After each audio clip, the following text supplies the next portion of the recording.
হঠাৎ করে ভাইরাল হয়ে উঠেছে একটি ভিডিও, আর সেই ভিডিও ঘিরেই শুরু হয়েছে নতুন করে তুমুল বিতর্ক।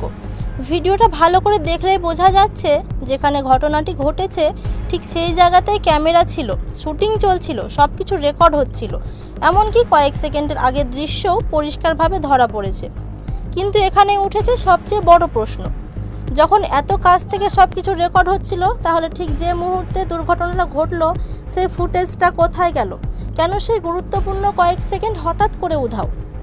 শুটিং সেটে সাধারণত কিছু মিস হয় না, তাহলে কি সেই অংশটা ইচ্ছা করে কেটে ফেলা হয়েছে, নাকি এর পেছনে রয়েছে এমন কিছু সত্য যা এখনও সামনে আসেনি?